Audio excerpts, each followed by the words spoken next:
Alors, hier, j'ai eu quelqu'un qui m'a dit j'ai envie de tout laisser tomber. Et puis encore ce matin, quelqu'un qui m'écrit je suis au bout, je crois que je vais tout arrêter. C'est la même idée, je vais tout laisser tomber. Et je réponds à cette personne, mais vous allez tout abandonner quoi au juste? Qu'est-ce que ça veut dire? Qu'est-ce que vous allez faire? Vous allez ramener votre enfant au magasin? Vous allez faire quoi? Vous allez vous allonger au milieu de la cuisine en attendant que la fin du monde arrive? Vous allez faire quoi? Vous n'allez plus rien faire, vous allez rester au lit le matin et plus bouger? Mais vous savez, les factures, elles vont continuer à arriver. Le facteur continuera à sonner à la porte. Les agios bancaires continueront à exister. Les huissiers finiront par venir si vous n'ouvrez pas la porte. On forcera la porte. Et puis, on vous emmènera. Et puis, on vous séparera de l'enfant. Enfin bref, rien ne va s'arranger. Le système, lui, si vous abandonnez, lui, il ne vous abandonnera pas, il ne va pas vous lâcher. Pas une seconde. Il ira jusqu'au bout, jusqu'à ce que vous vous suicidiez.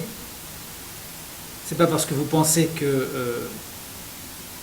vous allez abandonner que les choses vont s'arrêter. Les choses ne s'arrêteront pas.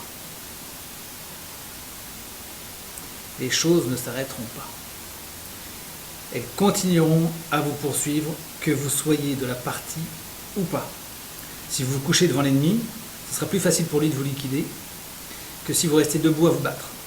C'est la vieille histoire du soldat qui est sur le pont du navire ou ailleurs et qui se couche ou qui reste debout. C'est une vieille affaire, ça remonte à des millénaires, ça. C'est pas parce que vous vous coucherez que les choses changeront. Les choses ne s'arrangeront pas en bien, c'est certain. Vous dites sans doute cela parce que, au fond de vous-même, il y a une petite voix qui dit si je m'arrête, eh bien, quelqu'un finira par venir me chercher, les pompiers vont venir, et puis à ce moment-là, on va s'occuper de moi, on va me donner un coup de main. Mais non, pas du tout. Les pompiers vont certes venir vous chercher, on va vous conduire à l'hôpital, on va vous soigner, mais personne ne se penchera sur votre cas, personne ne va régler vos factures, personne ne va s'occuper de changer votre vie. On va vous libérer après l'hôpital, et puis vous retournerez dans vos problèmes. Rien ne sera réglé. Souvent, on croit que parce qu'on se retrouve dans une situation extrêmement grave, après une tentative de suicide par exemple, que la société va s'arrêter pour nous, et que quelqu'un va trouver une enveloppe pour nous aider pour nos problèmes financiers, et puis que l'opinion publique sera émue, et puis qu'il y aura quelqu'un qui charitablement va nous accueillir chez lui, et puis nous trouver du travail, et puis quoi encore? Non mais ça c'est du rêve, ça n'existe plus. Cette société n'existe plus. Il n'y a plus de solidarité. Vous allez vous faire ramasser sur la voie publique ou chez vous, on va casser votre porte, il faudra la payer en revenant, parce que l'assurance ne va certainement pas marcher, puisque vous avez fait une tentative de suicide ou je ne sais pas, donc vous allez en plus le payer de votre poche. Et puis on va vous ramener un jour à la maison, avec des tas de problèmes, parce qu'en plus on va vous demander de remplir des tas de paperasse pour arriver à vous faire sortir de l'hôpital. Si encore vous avez la chance qu'un médecin ou qu'un parent ne signe pas pour que vous soyez transféré dans un asile psychiatrique, il n'y aura personne, ne vous faites aucune illusion. Il n'y a que des gens comme moi qui sont assez sympas pour vous répondre et pour vous donner des conseils. Mais c'est tout. Moi, à votre place, j'aurais été très très très très content que quelqu'un me fasse signe et me donne des trucs. Quand j'étais au fond du trou. Et ça m'est arrivé plus d'une fois, croyez-moi. Personnellement, j'ai recommencé ma vie à zéro 7 fois. 7 fois, ça veut dire que 7 fois dans ma vie, j'ai été au fond du trou. Plus de ressources, plus rien. Eh bien, personne ne va jamais bouger le petit doigt. Si, vous avez des gens qui vous aident un petit peu, effectivement, un petit salut par ici, un petit bonjour par là, il y en a qui vous avancent 200 €, mais chacun a ses problèmes, chacun ses soucis, et on vous le dit d'ailleurs. Et c'est tout à fait normal. Personne ne s'est occupé de tout prendre en charge dans mon existence. J'ai dû le faire par moi-même. C'est donc quoi la solution? La solution, c'est de rester debout, d'éviter les combats inutiles. Il ne faut pas se battre pour les choses inutiles. Par exemple, j'avais le message de quelqu'un ce matin qui était dans un quartier complètement pourri et je dis à cette personne, c'est pas la peine de vous battre contre le quartier qui est dangereux, etc. Vous devez partir. Vous n'avez pas gagné cette bataille. Vous devez partir, aller vivre ailleurs. Donc pas de combat inutile. Et surtout, raccrochez-vous à celui ou celle qui vous tend la main et qui vous donne des conseils et qui est là pour vous aider. Et n'attendez pas de cette personne qu'elle fasse tout à la place, parce que j'ai aussi un message ce matin, quelqu'un qui me disait, c'était cette nuit, donc je l'ai lu ce matin, qui me disait moi je veux que vous puissiez vous engager concrètement. Et son message c'était un petit peu vous m'envoyez des messages, mais tout ça c'est de la théorie par écran interposé, mais pour moi c'est pas concret. Mais qu'est-ce que vous attendez?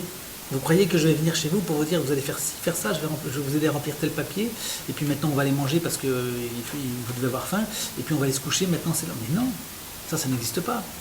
Personne ne va vous prendre en main comme une petite fille ou comme un petit garçon pour vous dire ce qu'il faut faire. On vous donne toutes les recettes, c'est à vous de les mettre en œuvre. Et plus vous ferez les choses par vous-même, plus vous serez fort, plus vous serez forte. Faites les choses par vous-même et vous serez plus fort et plus forte. Plus vous comptez sur quelqu'un qui va venir surgir comme ça miraculeusement dans votre vie, plus vous allez vous affaiblir, plus vous serez dépendant. Et plus vous aurez envie de tout abandonner, et moins ce sera la solution. C'est pas comme ça que ça marche. Donc tendez l'oreille au bon conseil, évacuez les mauvais. On est là encore une fois, et je vous le dis, c'est une chance extraordinaire parce que franchement, on peut vous aider sur beaucoup de plans. Nous connaissons tous ces problèmes par cœur. Et donc, on est là, profitez-en. Mais, ne nous demandez pas de faire les choses à votre place. On peut vous donner des pistes, vous y allez, vous faites les choses, vous notez au fur et à mesure, parce que s'il s'agit d'avoir du conseil puis de zapper le lendemain, ça ne va pas non plus. Parce que j'ai personne aussi comme ça qui reviennent au bout de 2 semaines avec la même question. Je vous ai déjà répondu il y a 2 semaines. Mettez en œuvre ce qu'on vous indique. Vous le notez sur un cahier, et puis vous mettez en œuvre les choses jour après jour. Et vous verrez que ça irait bien. Prenez les choses l'une après l'autre, pas tout à la fois, je le dis souvent. Vous faites les choses les unes après les autres, vous allez éliminer vos adversités les unes après les autres, exactement comme sur un champ de foire, un champ de tir, eh bien, vous éliminez les cibles les unes après les autres, vous éliminez chaque problème l'un après l'autre, ou un ou deux ou 3 maximum à la fois, mais en général c'est plutôt l'un après l'autre. Si vous n'avez pas d'argent, vous vous occupez d'abord d'avoir de l'argent. Si vous avez un enfant qui est en souffrance, vous vous occupez d'abord de l'enfant. Si vous avez les deux à la fois, on va essayer de à la fois s'occuper de l'enfant et de trouver des moyens, ça c'est très fréquent, mais pas autre chose. On ne va pas rajouter une 3e chose là-dessus.